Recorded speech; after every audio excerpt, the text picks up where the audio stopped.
ඔය 100ට කීයක් තිබ්බේ ඇමරිකාවෙන් ගැහුවේ මේ බද්දක් 100ට කීයක්ද ගැහුවේ? ඔව් දැන් කීවත් 30ටද කොහෙද අඩු කරානේ. ඒක අඩු කරේ කවුරුවත් නෙමෙයි අපි දන්න දරුවෙක්. මම කියනවා සියලුම තානාපති කාර්යාලවලට ඔබතුමාලා මේකට නීතිය ක්‍රියාත්මක කරේ නැත්නම් මේ ගෞරවනීය මහා සංඝරත්නය අපේ නීතිඥ මහතුරු එකතු වෙලා සියලුම තානාපති කාර්යාලවලට ගිහිල්ලා මේ මඩ ගහන ලින්ක් කරන පිටරට කියලා කියනවනේ. එතකොට වීසා ගන්න බැරි වෙයි විවිධ කතන්දර වෙනවා. ඉතින් ඒ හින්දා අපේ රටට ආධාර උපකාර නැති වෙයි. ඒ හින්දා සියලුම තානාපති කාර්යාලවලට අපේ නීතිඥ මහතුරු හරහා අපේ ගෞරවනීය මහා සංඝ සියලුම ලංකාවේ තියෙන මොනවද සියලුම තානාපති කාර්යාලවලට මේක ගිහිල්ලා දෙනවා. ඒ විතරක් නෙවෙයි එක්සත් ජාතීන් සංවිධානයට ජිනීවා මානව හිමිකම් මේ හැම තැනටම අපි පැමිණිලි කරනවා. අනාගතේ හෙට අනිද්දා වෙනකොට. ඒ වගේම වෙනිසුලාවේ අද වෙනකොට සමාජ මාධ්‍ය තහනම් කළා. ඊයේ මම දැක්කා ට්‍රම්ප් ජනාධිපතිතුමා සකබනේ දෙයිදිකාර මහත්තයා. මා සකබඩකින් අහලා බේරිලා මම කියන්නම් කිව්වා ඒ ළමයින්ට මේ වෙනිසුලාවට ඒක ලබා දෙනවද නැද්ද කියන එක.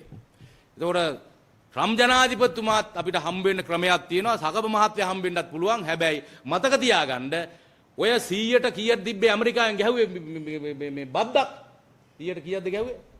ඔව් දැන් කීවත් 30ටද කොහෙද අඩු කරානේ. ඒක අඩු කරේ කවුරුවත් නෙමෙයි අපි දන්න දරුවෙක්. මගෙනුත් ඇහුවා.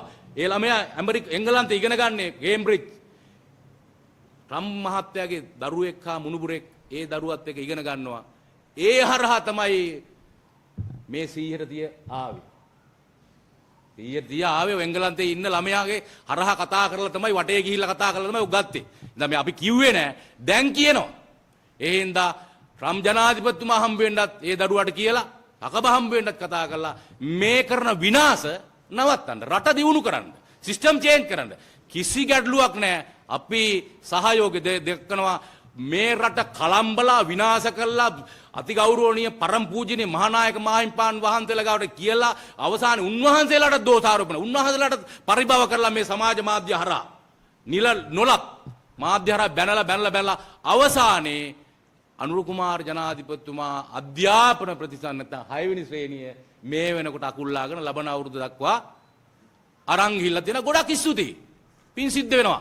අපිට චරිත ඝාතන කළා, තරජන කළා, මරන්න හැදුවා විවිධාකාර චෝදනා කරා. අපි ජයග්‍රහණය කරා.